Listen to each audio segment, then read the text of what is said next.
How much did I pay in taxes when I made my first 100,000? I'm gonna break this down. This might be a little bit of a long video, so if you get bored, press the ×2 speed here.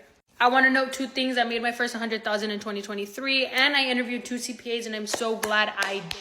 So if you don't have a CPA or a tax advisor that's worked with business owners, I encourage you to interview multiple because it's literally saved me over $17,000 just this 1 year. So at first I reached out to somebody I saw on Instagram that was giving this cool tips. He looked young, he looked hip, he looked like he knew what he was doing.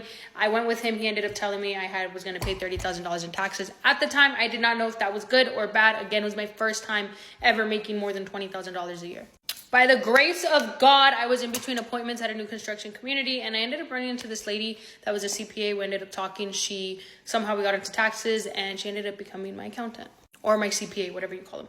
She looked over my stuff and she says, whoa, they're missing a lot of like your mileage and things that you could deduct when it comes to filing taxes. So she ended up doing mine and I ended up paying $13,000. So she saved me over $17,000 just because she knew more about my business than this other CPA. I still had to pay both of them for their time, but at the end of the day, I found one that knew my business and knew how to save me money legally.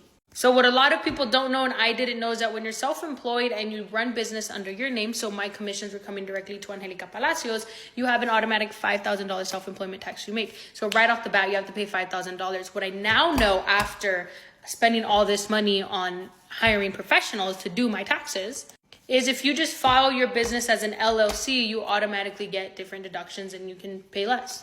I do want to note that you can do a payment plan for your taxes, but I just set aside 30% of every single check into a separate savings account. I just let it sit there, act like that money doesn't exist. So when tax season comes, I can pull it out of there and pay it and then not have to think about it. I would rather do that than be on a payment plan. Some people like payment plans, whichever works for you.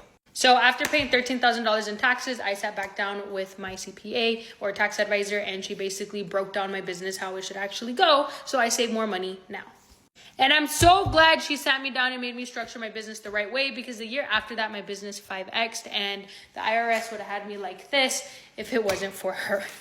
There is a ton that goes into taxes, and now I file my business as a S Corp, and my company, Vamo Realty LLC, then pays Angelica Palacios. So I payroll, my commission checks get sent to my business payrolls me. I, on my payroll as a W-2, pay the IRS out of every single check that I make. All of this is to say, make sure that you find a CPA that knows your business and is going to look out for you and your business's financial interest. You don't ever want to work with a CPA that says how much you want to make or how much you want to report, because one, that's freaking illegal, and two, that's messed up. They should know your finances and know how to tell you how to navigate it.